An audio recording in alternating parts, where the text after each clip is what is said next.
Balance of Power, live from Washington, D.C. From Bloomberg's Washington, D.C. studios to our TV and radio audiences worldwide, welcome to Balance of Power. Alongside Kriti Gupta, I'm Joe Matthew. Tonight, rate cut expectations jump on a weak jobs report. The disappointing jobs data released today validating fears the U.S. labor market may be on the brink of a downturn. Now the latest numbers, the first since the firing of the BLS commissioner last month, lifted expectations for a potential Fed rate cut less than 2 weeks from now.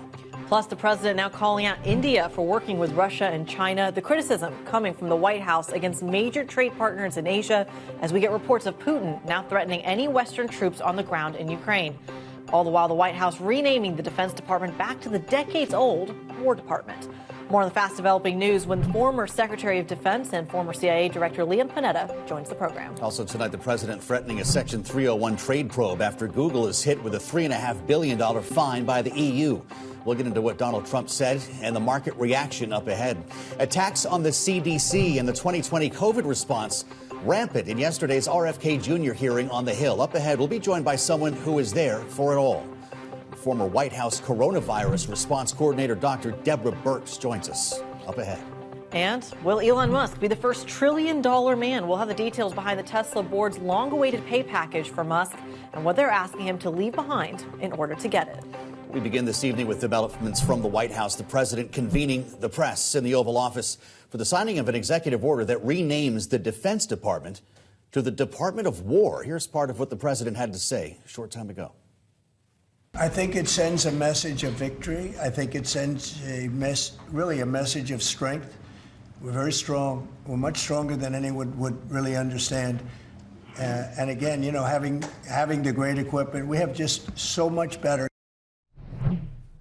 We should note the formal renaming of the Defense Department would require Congress to approve, but the order does say the new name can be used in official correspondence and in ceremonial contexts and documents, including the title of Pete Hegseth, who you can see there if you're with us on Bloomberg TV or on YouTube. Now the Secretary of War, as the president himself called him. Joining us now off the top, Bloomberg's Laura Davison with us in Washington, our Deputy Washington Bureau Chief. What do we make of this? The president was asked today if Congress would codify this. He said, we'll find out. Well, he doesn't really need Congress to. Yes, officially to check all the boxes, of course, but he can call it the Department of War if he wants to. He can change it all on the logos, on the signs. Just legally, it would not technically be the Department of War. Okay. But this is a really this is back to the Truman era that this was changed. It's an interesting move, though, for someone who is openly campaigning for the Nobel Peace Prize, who also has said, he wants to be his top priorities to reach peace deals in both Ukraine and the Middle East. But this is, Trump likes things that seem big and powerful. Why we saw the video of the Venezuelan boat, being shot at, earlier this week is Trump thinks it's cool. Trump thinks the Department of War is a cool name, and that's why we've got that. All right. Bloomberg's Laura Davison, thank you so much for walking us through at least the latest comments from Donald Trump. He had plenty more to say, including the latest on the jobs report. That's the other big story from the White House today after the jobs data was released. Now, the Bureau of Labor Statistics announcing employers added just 22,000 jobs in August, the unemployment rate rising to 4.3%. The figures, including revisions that showed payrolls were negative in June for the first time since December of 2020, setting expectations that officials will indeed need to intervene in the Fed's September 17th meeting to support the labor market. The president, however, even before the figures were released, called into question the credibility of the numbers. For more, let's bring in Bloomberg's Enda Curran, who, of course, covers all of it. Enda, was this a shock payrolls report, or was this just one data print? Well, it reinforced the idea that the labour market is weak and probably weaker than most economists had expected. And you just outlined the numbers there. 22,000 gain is pretty tepid.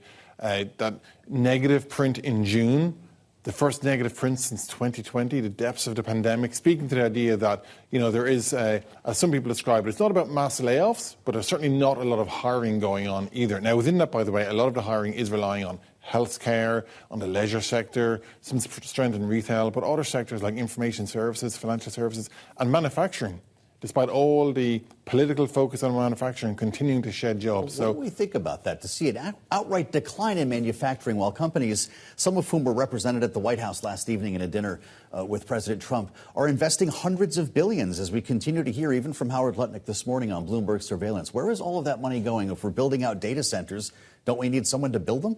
Well, in terms of the actual data for right now, the reason manufacturing sector is losing jobs, some of it is down to attrition. So they're just not filling jobs that they once would have, and that's translating as a job loss. So that's the technical explanation. But to your point, and this is what the White House says, they say there's obviously hundreds of billions of investment coming down the line from companies, not just US companies, foreign companies. That will take time to get off the ground, Joe. I mean, if these projects are delivered, obviously that will deliver jobs over time. But in terms of next month's payrolls or next quarter, those are much longer-term projects. I guess that's why the president said today it'll be another year before we see the job numbers he's looking for. Bloomberg's Enda Curran, thank you so much for walking us through it. Earlier today, the president responded to a $3.5 billion fine the European Union issued against Google. The union said the fine is because the company is abusing its dominance by giving its own ad exchanges competitive advantage over rivals. President Trump posting to social media, quote, "We cannot let this happen to brilliant and unprecedented American ingenuity. And if it does, I will be forced to start a Section 301 proceeding to nullify the unfair penalties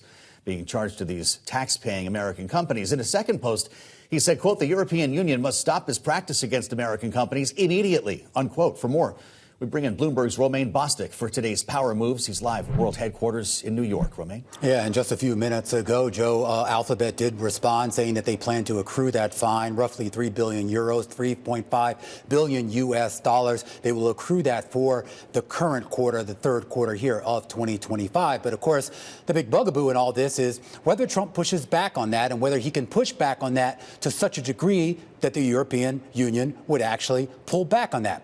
Remember, Google has had an interesting week, actually one of the best weeks, at least for the stock, going back to April. It's having one of its best years. It's up 66% since those April lows, more than 25% since the start of the year. Remember, we came into this week with a favorable U.S. antitrust ruling that basically means that Google won't necessarily have to separate its Chrome browser from the rest of the company. And then, of course, we learned earlier this morning about that fine coming from the European Commission as part of a long-running investigation. And as you see there on your screen, there are several other fines, several other potential fines that the company is facing. But now, of course, that has become a political football. And of course, you just mentioned that big event, that AI event at the White House yesterday, the Alphabet CEO, Sundar Pichai, in attendance there. So seemingly, at least for now, in the good graces of the Trump administration. And now investors are going to have to look a little bit less at the P&L for this company and maybe a little bit more to the political relationship that it has with the Trump administration and whether it can do something, if anything, to maybe blunt the impact of this European fine. Bloomberg's Romaine Bostick in New York. Romaine, thank you. We've spent so much time talking about the impact of tariffs and the legal challenges against them. President Trump is discussing that right now with reporters in the Oval Office. Let's put an ear on this conversation live on Bloomberg. You were the first Republican president over 30 years to win Miami-Dade County, and you did it because you followed through on your promises. And in Miami, what we're doing is we are following through on those promises as well. We've kept taxes low. We've kept people safe. We've leaned into innovation. We've grown 150% in the last 10 years. We've created one of the most intriguing ecosystems in the world.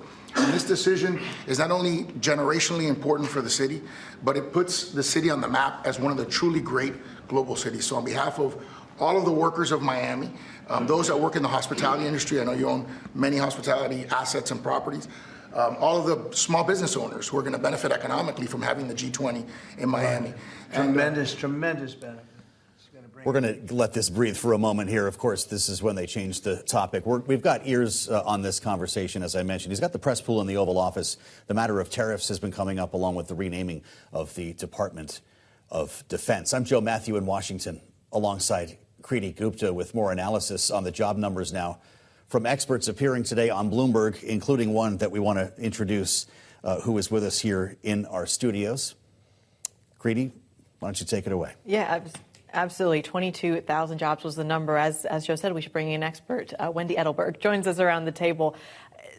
The conversation in the Oval today was fascinating. He says he needs a year for the actual jobs numbers he's expecting to show up. What changes in a year from the 22,000 we got today? My guess is that that number continues to go down. And here's why. When the Trump administration and then Congress put in place the immigration policy that we now have, it was clear, to me at least, that labor force growth was going to slow.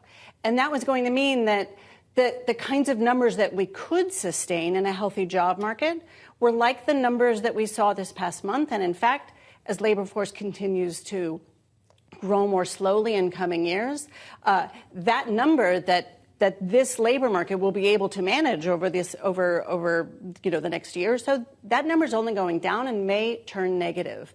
The risk was that as labor supply was going to slow, it would take some time for the economy to catch up with that new reality, and we would get unwanted labor shortages, we would get inflation, we would get disruptions across the economy.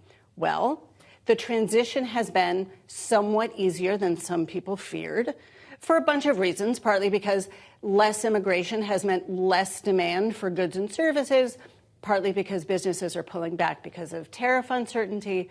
But regardless of what it is, this is the healthy labor market that we can look forward to for coming months, coming years. It's only going to get, we're only going to see less employment growth over time if we keep this immigration policy. Well, speaking of that immigration policy, you were talking about not having enough of a labor force. The argument from the White House might be that this isn't about eliminating labor, it's about retraining some of the skilled labor. Do we have the people, do we have the bodies, do we have the training to do that, if not in the next 12 months, say 5 years down the road?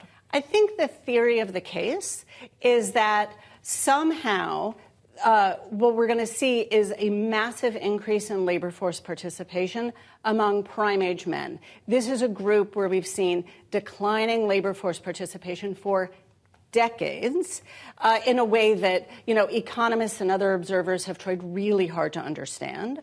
Trump is hoping that his policies pull those people into the labor force. Yeah. It could happen, but I'll say we've had really strong labor markets time and again, including in the past couple of years. And those very strong labor markets have not been enough to pull in the prime-age men who don't seem to want to participate. Yeah. So I'm not sure that I buy it. All right. Wendy Edelberg, Senior Fellow of Economic Studies at the Brookings Institution, walking us through some of the numbers we got. Let's go back to the White House, where President Trump is taking some reporter questions. When energy comes down, everything comes down. And we brought down the price of groceries and specifically the price of eggs. You remember that first week when you were screaming about eggs? I said, I know nothing about them. I just got here. That's Biden's problem. But we got the cost of eggs down to really low numbers. So we brought costs down for people. And, it's something I said. And the Democrats have this false narrative. They say, costs went up. They just say things that it's just like incredible. If you look at energy, I think you're going to be at $2 a gallon with cars very shortly. $2. It was $4, $5 under the Democrats. It's like a massive tax cut. And speaking of tax cuts, we gave you the largest tax cut in history in the bill that we just approved. The largest tax cut in history. And there'll be no tax on tips, no tax on Social Security, no tax on overtime.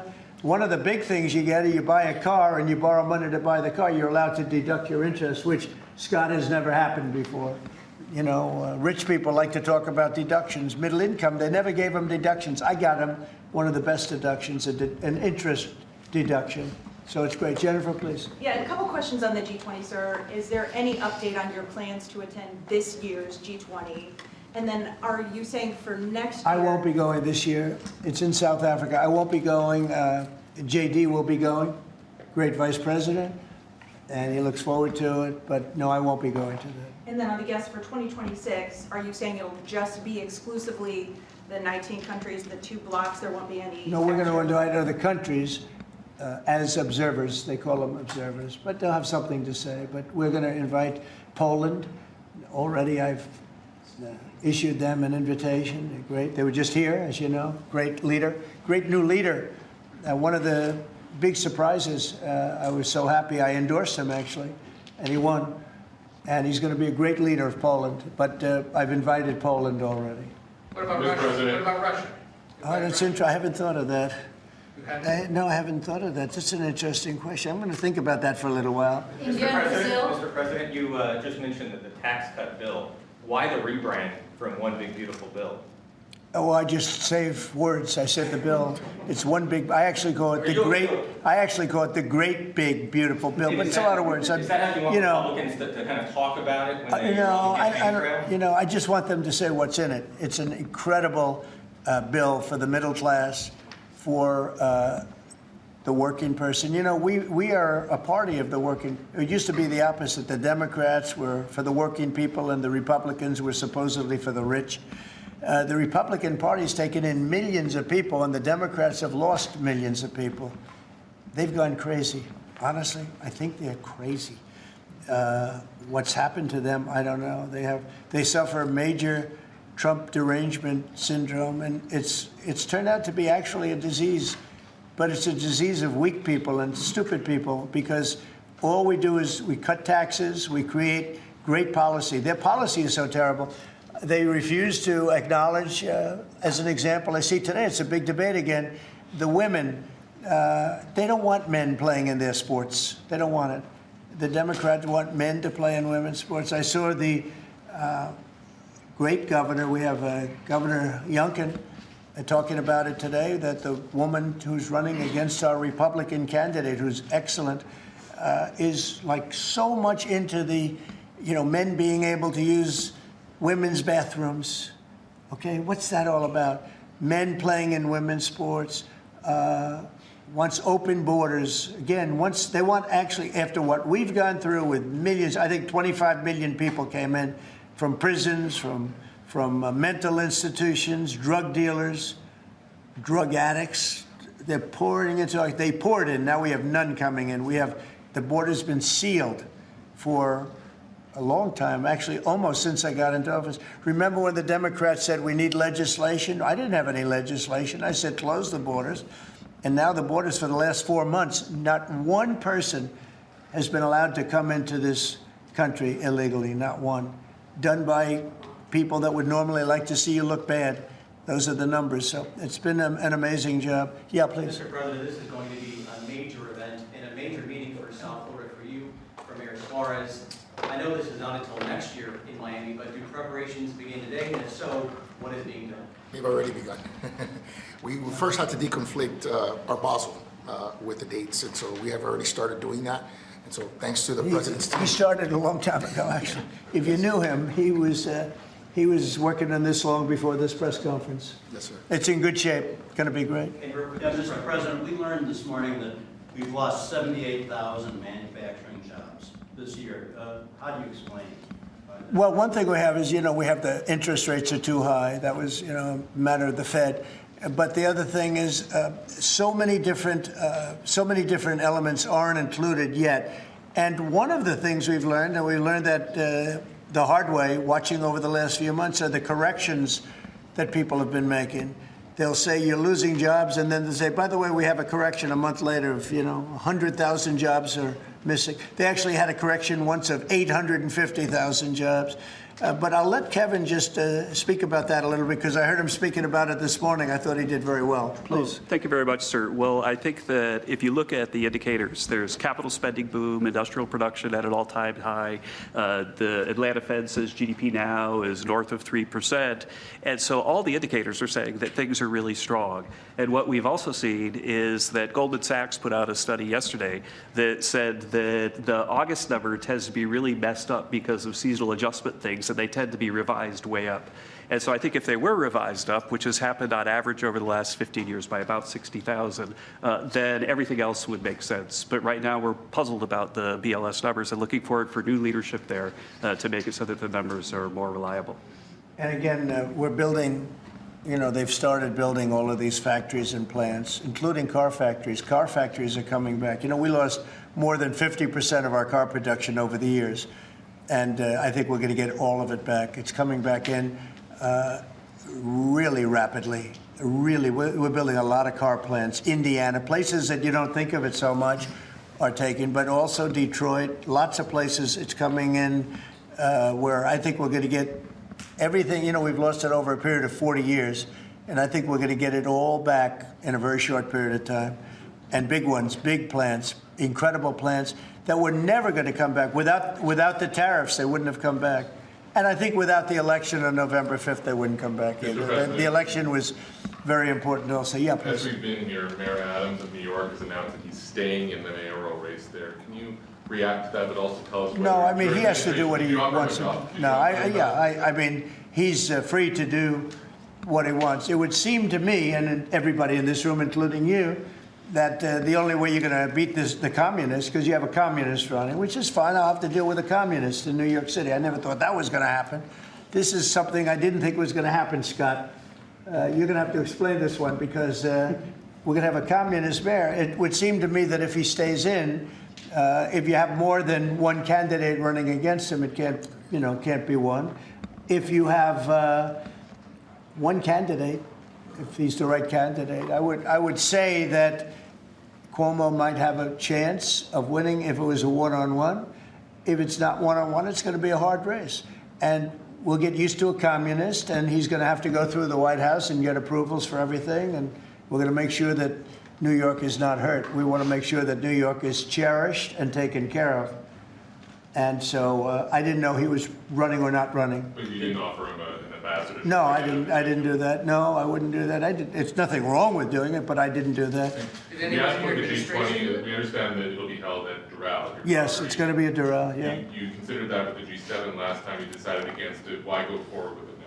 Well, I think that everybody wants it there because it's right next to the airport. It's the best location. It's beautiful everything. They actually requested that it be there because the location is the best. And we will not make any money on it. We're doing a deal where it's not going to be money. There's no money in it. I just want it to go well. And it's going to be each country will have its own building. I think it'll be really a beautiful thing. And Doral's been very, very successful. One of the most successful properties in the country. And, frankly, it's the problem is in December, that's the biggest month in Florida. So, using it for you can't get a room in Florida in December, January, et cetera, that area. And that's the time we're talking about. So from that standpoint, it's not good, but we want to make sure it's good. I think Doral would be the best location. And again, they'll have their own buildings. It'll be incredible for them. And being like 10 minutes, less than 10 minutes from the airport, and it's a big airport, international, all of the planes will be able to land, go right into their quarters. So I think it'll work out very well. Earlier on your Fed answer, sir, you said that you're looking at maybe 3 candidates or 4. 3 candidates. Should we interpret that you like Secretary Davison in his current role? Well, I like him too, but I had him as a 4th. No, I had 4. You were talking about 4. Now I'm talking about 3. He told me I'm not leaving. So he wants to be doing, and if he was leaving, he would certainly be one of the people I'd want. But I asked him specifically. I could ask him right now, would you rather stay where you are as treasurer, or would you rather go to the... Sir, I'm the only person on the planet who does not want the job. Okay. He really told me, he said, I love what I'm doing. Should we assume I wouldn't want to really take him because he is doing a great job. Are the top 3 still then Mr. Waller? I am looking at Kevin also, and I'm looking at, I would say you could say those are the top 3. Good job. It's very good. Just to clarify, so you're saying you believe Andrew Cuomo would be the best one-on-one candidate against him? Well, I think if I'm only going by the polls. It's not an endorsement or anything. It just seems that he's second. And what you do to win is you take the guy who's second and you hopefully add 1 and 2. But maybe if the 1 isn't getting out, then he's not getting out. And that's okay. I think the mayor's a very nice person. I helped him. He got caught up in a scam by the Biden administration, what they did. So I helped him out a little bit, but I would understand why he doesn't do it. I do think this. I think if you have more than 1 candidate, we've got ourselves a communist mayor in New York. And I don't like communist mayors. I don't like them. Yeah. You passed the one big beautiful bill, sir. 5 months, all these slew of events next year. World Cup, G20, all America 250. Given these, what's your economic outlook for the year 2026? How much growth do you think is reasonable for us to expect economically next year? Well, I heard, and we were on a very downward path with Biden, and I heard that the most we could do is 1% GDP, and now I'm hearing 3.2% and 3.5% and all. And our big year won't be really next year. I think it'll be the year after, because when these plants start opening up, it takes a period of time to build them. We're going to have tremendous job growth. It's unprecedented. We have unprecedented in history. There's never been anything like it, because we're going to have more than $17 trillion invested. There's never been anything like that. If we did $1 trillion in 1 year, and this is 6 months, 7 months, because we really focused on it over the last 6 months. but we're going to be doing, nobody's ever seen numbers like this. When this stuff starts opening up, our country is being rebuilt. And by the way, Washington, D.C. is being rebuilt. You know, in addition to the fact that we have a safe city now, and our National Guard was fantastic and worked with the mayor, worked with everybody, we're also doing a refurbishing of Washington. We're going to redo some of the roads, the surfaces. We're going to redo the medians. We're going to take the broken tiles off the tunnels and put brand new tiles up. And we're going to regrass all the parks. They're going to be regrassed by people that build world-class golf courses and not necessarily people that work for me, because I don't care about that. I just want to, I'm very good at grass. You know, grass has a life, just like you have a life, right? It has a life. Well, this grass has been up longer than, it's like 4 lives, okay? That's why there's a lot of areas where there's just no grass. But we're going to regrass all of the parks. We're going to, in a year from now, you won't even recognize it. Graffiti's gone, the tents are gone, the medians falling into the roads are gone, the potholes will be gone, the marble's going to be polished and beautiful. It's all going to be beautiful. We're working with Clark Construction, who's, you know, one of the, well, definitely the biggest here, one of the biggest in the country, and they've been great. And we're going to do about a 10-mile radius from the White House, from the Capitol, looking sort of at both of them, go right in the middle of both of them and start drawing circles. And everything is going to be spit-shined. You know, when the head of Poland came here last week, and when other leaders came here, they came, a lot of them have been here over the last 8 months. I said, what do you think? And they said that we're a little surprised at the look, the filth on the road. Now it's much better. We've got it much better, but we have to do some construction things. I mean, you know, you have medians that are all broken and rotted and rusty and disgusting. And it's going to, they're all going to be changed. You're going to have a very different look. You're going to have the look of prosperity, not the look of poverty. But the big thing right now, initially, is we have no crime in Washington. We literally have no crime. They said it's down 87%. It's not down 87%. It's down like 100%. We have almost no crime. People are going to restaurants that wouldn't have even thought about it. And I know families that have gone 4, 5, 6 times to restaurants over the last few weeks. And you people are in the same category. I mean, yes? I agree on that. Thank you. It's a whole different place, right? That's very nice. And you're so tough usually. I like her now, right? No, because she was truthful. Is that a correct statement, Brian? Yes, sir, it is. I heard you were actually mugged. You're a big, strong guy. I can't do anything when he hasn't gone. No, you can't. You know, you say, thank you very much, right? Can I follow up on the beautification of D.C.? Yeah. It's an amazing job of pride. Yeah. Just out front of the White House is a blue tent that originally was put there to be an anti-nuclear tent for nuclear arms. It's kind of morphed into more of an anti-American at sometimes, anti-Trump at many times. Where is this blue tent? Right in front of the White House on the North Lawn on the other side of the Black Gate in Lafayette. I haven't known this. All of us in here walk right by it every day. It is an eyesore. Oh, I didn't know that.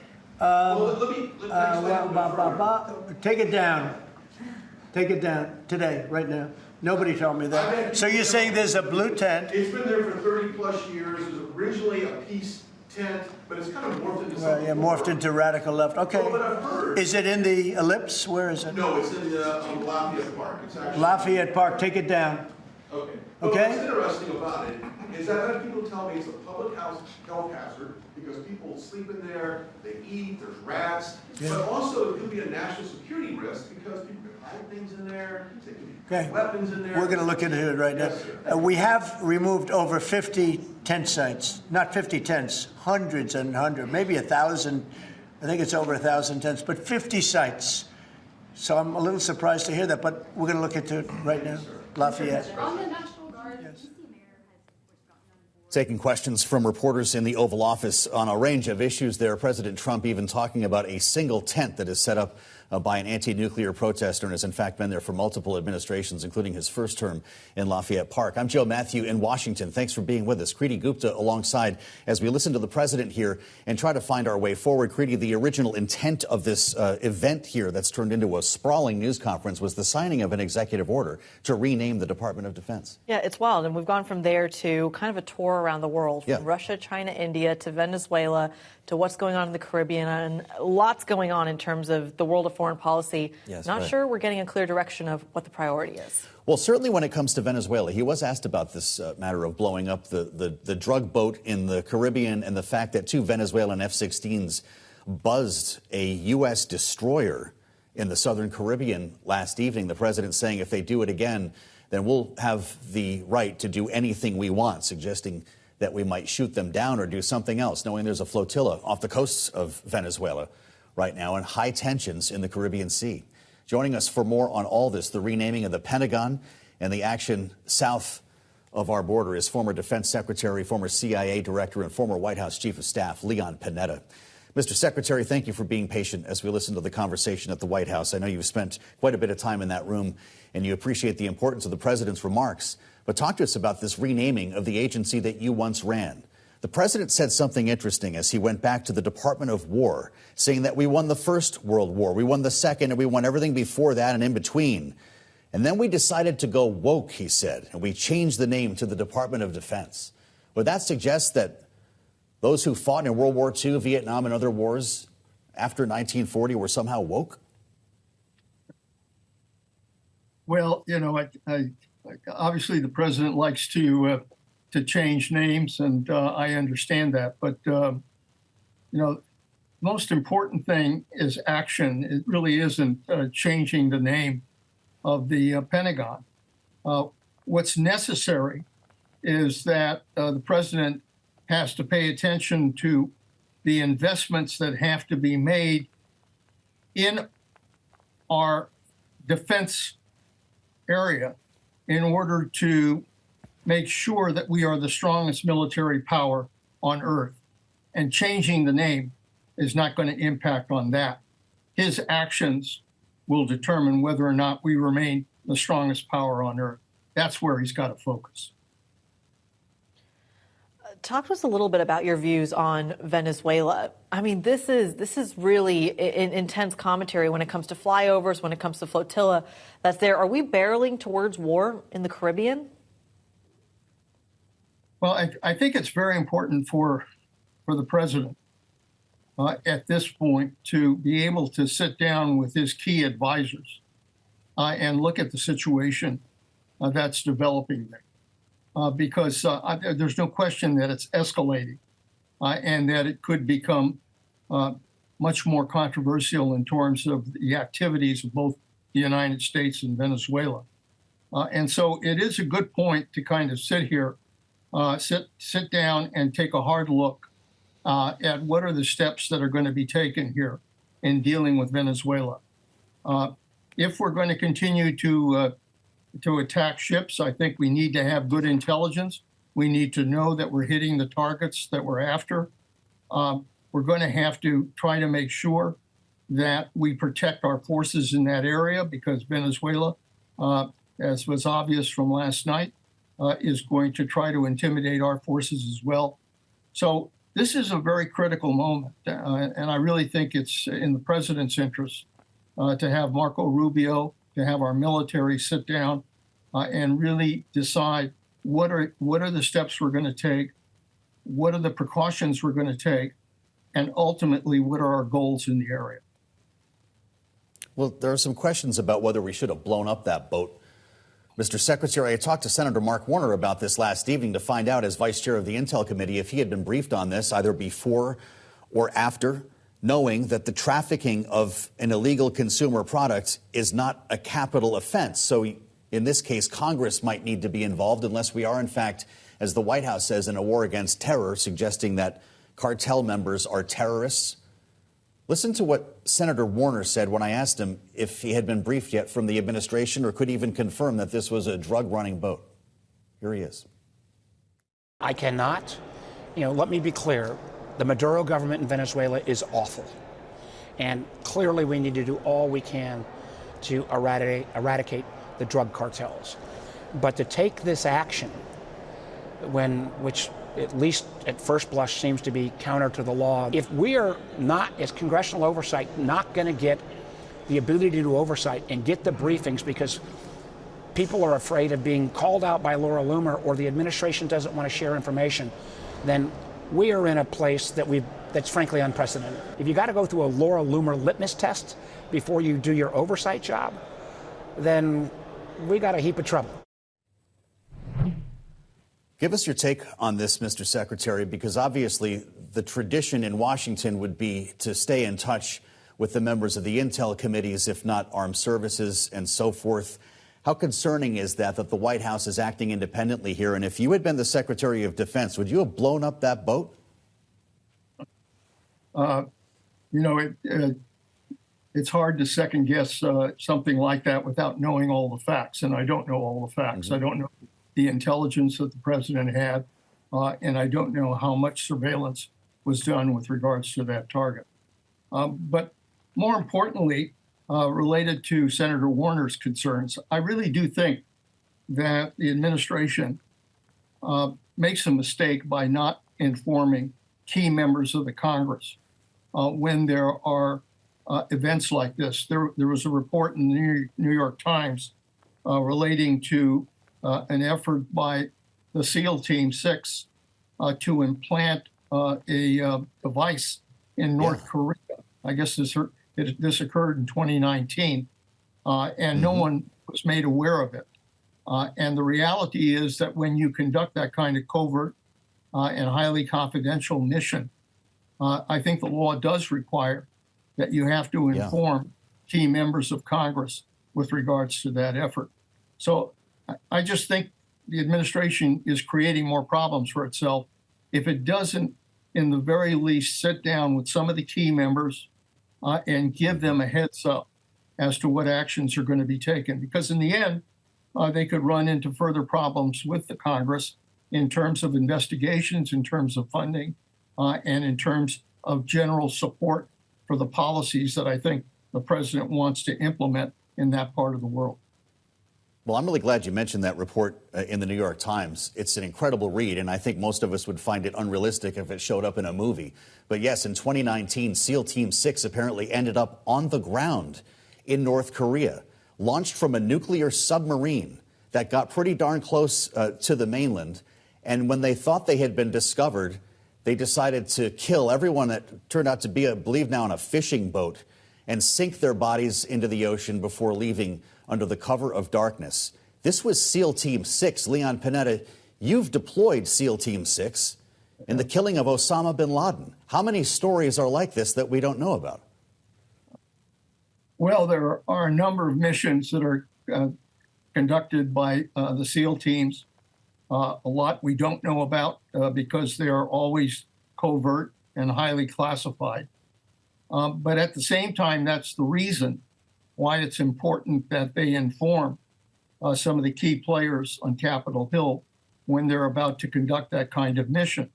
When it came to Osama bin Laden's raid, I personally took the opportunity to go up to the Hill and brief Mitch McConnell, brief Speaker Pelosi, briefed what it called the Gang of Eight to make them aware of the fact of what we'd found and the mission that we were about to embark on. So it is important that we follow the law, even when there are these very covert and secretive missions. I think this was the kind of effort I understand. I wasn't aware of this particular mission, but the ability to try to provide a device that would give you better intelligence on what the North Koreans are up to, I think that's worth taking because, frankly, North Korea is a very hard target. And we do not have very good intelligence on what the North Koreans are thinking. So I understand the reasons for wanting to do that. Wow. But not informing those that need to get that kind of information only makes it much more controversial when the investigations are now going to be conducted. That is fascinating to hear you say that, Mr. Secretary, that the risk was worth it, knowing that if something had gone wrong, if these SEALs had been found, North Korea could have attacked South Korea. It could have been the beginning of a world war, but that clearly outlines the stakes and the urgency here in your view. It was a very risky mission. Very frankly, the raid on bin Laden was a very risky mission. The president, to his credit, made the decision that we should go. and recognizing the risks that are involved. And frankly, that's what leadership is all about. If you're going to lead, you're going to have to take risks, particularly when it comes to the national security interests of our country. All right, Leon Panetta, former U.S. Secretary of Defense and former director for the CIA, walking us through the headlines of the day. We thank you so much for your time this evening. Let's go to another major story we're following in Washington. Reactions still coming in from yesterday's contentious Senate hearing with Health and Human Services Secretary Robert F. Kennedy Jr., where he directly attacked the CDC. Thank you. CDC failed that responsibility miserably during COVID. We literally did worse than any country in the world. And the people at CDC who oversaw that process, who put masks on our children, who closed our schools, are the people who will be leaving. And that's why we need bold, competent, and creative new leadership at CDC. As he slammed the CDC's response to the 2020 coronavirus pandemic, he also at the same time lauded President Trump for Operation Warp Speed, the program that rapidly developed and distributed millions of vaccines to Americans. As someone who's been there through it all, often at the president's side, was Dr. Deborah Birx, who served as the White House coronavirus response coordinator under the first Trump administration. She's also had several top public health positions, including the director of the CDC's Division of Global HIV/AIDS for the Center of Global Health. Joining us now on Bloomberg TV and radio, none other than Dr. Deborah Birx. Dr. Birx, thank you so much for your time this morning. We really appreciate it. There's lots to digest in the hearing, which 24 hours later is still making ripples. But I want to put forward to you a story in the Wall Street Journal that's broken through the course of today. The idea, some speculation, I should say, that the RFK Jr. is looking to link autism to Tylenol when it comes to the use in pregnancy. Your initial reaction to that speculation, which we should inform our global audience, Health and Human Services has denied. So I'm waiting for the report because I think everything else is speculative about the report. There was a very interesting study, however, that did come out 2 weeks ago that did a review of 46 different studies that looked at the relationship of Tylenol with a whole different neuro diseases and children, looked at autism spectrum disorder and looked at ADHD.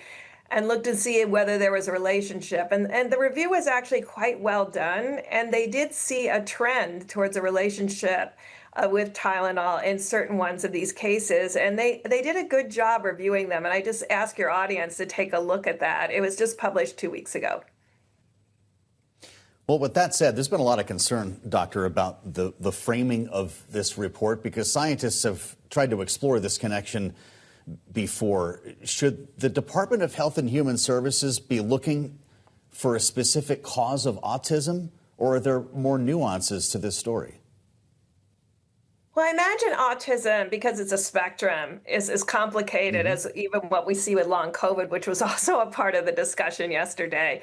And that's why I'm looking forward to seeing what they really talk about. Do they talk about the 20% that is genetically related and using AI to really understand those genes so that we can understand how it can reverse? Because what you're really getting at, if we can understand the different causes, and there may be 5, 10, 15 different causes creating a similar disease, then we can start to tackle how to make these children better. And I think we all want to do that. We all want to not only decrease the rate of autism, but ensure that children have all the opportunities that they could have. And modern medicine can do a lot of wonderful things. So I think key to that, though, is finding out in these different children what the causative agents could have been. And certainly developments that we're looking to continue to follow as they come out. Dr. Birx, I'd like to pivot the conversation back to the hearing and some of the commentary we heard on Capitol Hill yesterday from RFK Jr. A lot of concern about vaccines and the availability of vaccines. Is it clear whether whether the need for a COVID vaccine, if that's even available, should I or anyone actually need it? Is that guidance clear? Well, the guidance hasn't been clear in general across the board sometimes in the United States. And so there's a really great publication out at the UK. So I worked in global health, so I spent a lot of time looking to see who has explained this the best. If you go to the Green Book that the UK government has put out, it really lays out all of their decisions related to vaccination with COVID. They stopped vaccinating healthy children under 5 in 2022 because of the high antibody levels. So they do the science, and they included all of that in this green book.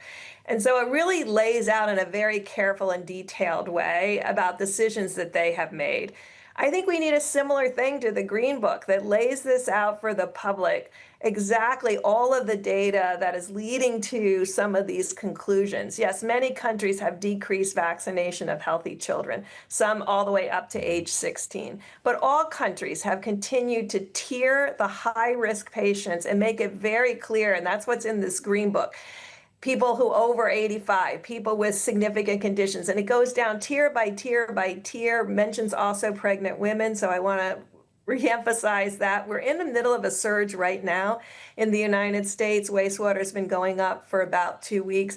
So if you're in a multi-generational household and you have an elderly living with you, now is the time to be testing, because most of the disease in children and young adults is really what we call subclinical. People don't know that they're infected and could pass it on to their elderly grandparents or great aunts that are living with them. And so all of the things that we learned to do, as well as vaccinating people, need to continue. But we also need to really follow the science and get the data to really clearly show who should be getting vaccinated and who no longer needs it. Well, of course, you had a front row seat to Operation Warp Speed, Doctor. A lot of our viewers and listeners remember all the days you sat in the White House briefing room as we talked about this, and of course the impact that the operation had on so many people, curbing the pandemic here in the U.S. and around the world. This came up during yesterday's hearing. Senator Bill Cassidy asked RFK Jr. about this. Of course, Cassidy is also a medical doctor. Let's listen. Mr. Secretary, do you agree with me that the president deserves a Nobel Prize for Operation Warp Speed? Yeah, absolutely, Senator. That was phenomenal. Let me ask you, but you just told Senator Bennett that the COVID vaccine killed more people than COVID. Wait, that was a statement. I did not say that. Okay, then let me ask, because you also Senator, I just want to make clear, I did not say that. We'll check the record. That's a question of fact. It surprises me that you think so highly of Operation Warp Speed when, as an attorney, you attempted to restrict access. I wonder if you see RFK Jr., the secretary, arguing with himself on this, Doctor. He was also asked how many Americans died during COVID. He could not answer, and was asked specifically by the senator if the COVID-19 vaccine, if the vaccine from Operation Warp Speed actually saved American lives, and how many. He wouldn't answer that either. What message is that coming now from the Department of Health and Human Services? Well, I think we all know how important the COVID vaccine was. It was scientifically, critically studied to prevent severe disease. I think where people started to get confused is when we started to make potential claims that the vaccine did more than what it was studied to actually show. And remember, all of those original studies, we didn't test patients unless they had symptoms. We only looked for disease. And so we don't know how many people were asymptomatic. We don't know about protection against infection. What we did know about is protection against severe disease. And clearly, if you look at the mortality in individuals over 75, before vaccination and after vaccination, there was a dramatic difference, even through Omicron and Delta. So yes, the vaccine was highly effective for what it was intended to do, which was prevent. Shouldn't the health secretary know that? You know, I'm not sure that there's so much confusion about the COVID vaccine, what it was studied to do. I just want to make it very clear. It was studied to prevent severe disease, and that's what it does. And then I think the question is, well, who's susceptible to severe disease and who should continue to get the COVID shots? And I think that's what needs to be clearly laid out to the American people. Understood. It does seem as if, though, that the health secretary should be able to acknowledge whether any lives were saved by the vaccine from Operation Warp Speed. Dr. Deborah Birx, it's great to have you. Appreciate your insights today on Bloomberg. Another story we're following, it's a breaker this afternoon. New York City Mayor Eric Adams is in it to win it.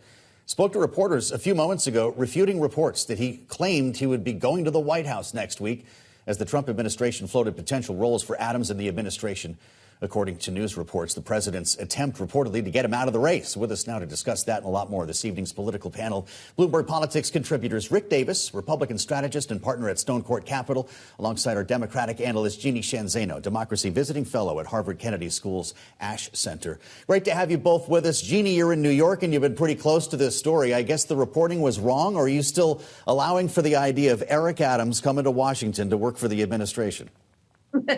Mayor Adams says it's all over. It was a lot of days of speculation. He says, nope, he's not taking the job. And I think the big question is now, what happened?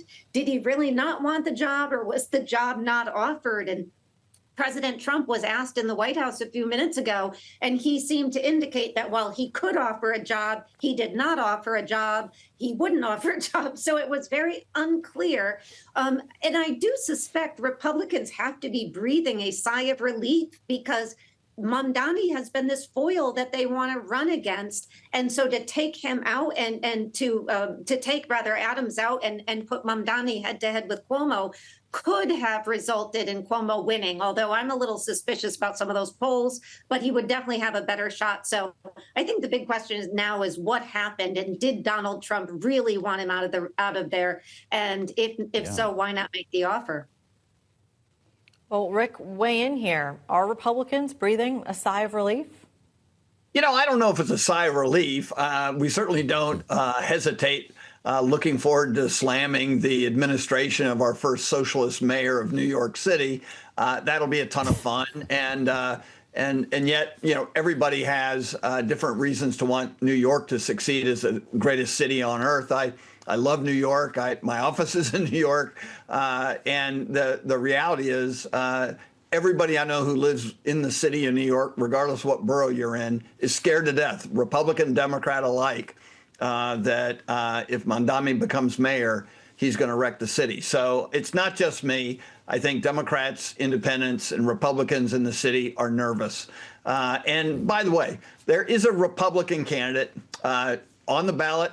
Evidently didn't get a job offer either. And Curtis Lewa is pulling ahead of Adams. So we spent a lot of time talking about this guy Adams, but unless Lewa got out too, you weren't going to have the kind of impact you needed to elevate Andrew Cuomo's candidacy for mayor. So at the end of the day, this thing seems to be like a cake that is already baked.